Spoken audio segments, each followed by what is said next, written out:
இந்த பாரு போலீஸ்கான குத்துருக்கு தரமது ஏன்னா ரயில் இறங்கினா ஜெயில போட்டா பெயிலு தூக்கிடுவாங்க நீ போட்டுருவாங்க பாரு அந்த தவம் இருக்கிற வரைக்கும் இந்த தவம். இந்த மாதிரி ரைமிங்காக டைலாக் பேசின இந்த தம்பி இப்போ எங்கே இருக்காருன்னு தெரியுமா? ஒரு கொள்ளை வழக்கில் கைதாகி ஜெயிலில் உட்காந்துருக்காரு இந்த தவம். ஆச்சு அப்படிங்கிறத டீட்டெயிலாக சொல்கிறேன். தேனி மாவட்டம் தானப்பட்டி அப்படிங்கிற இடத்துல முருகன் அப்படிங்கிறவர் பணம் கொடுக்குற ஃபைனான்ஸ் வச்சு நடத்திட்டு இருக்காரு.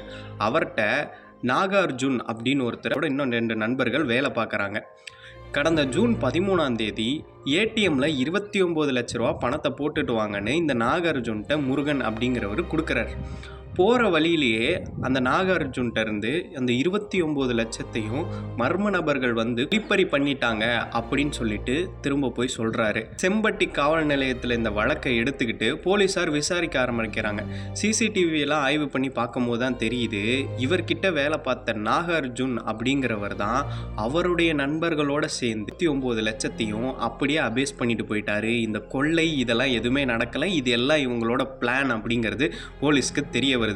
அதில் ஒருத்தர் தான் இந்த தவம். ஸ்கூல் டயத்தில் இந்த பையன் இந்த மாதிரி பேசிகிட்டு இருக்கும் போதே அங்கே இருக்கிற ஆசிரியர் சொன்னார், என்னைக்காவது ஒரு நாள் உன்னை தூக்கிடுவாங்க அப்படின்னு சொல்லிட்டு.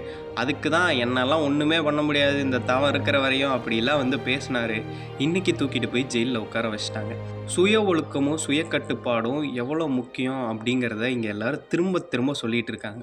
அது ஒரு மனுஷனுக்கு இல்லாமல் போச்சுன்னா நம்ம வாழ்க்கை ஒரு தப்பான வழியில் போகிறதுக்கோ இல்லை ஏதாவது ஒரு கெட்ட பழக்கத்துக்கு அடிமையாகிறதுக்கோ நிறைய வாய்ப்புகள் இருக்குது.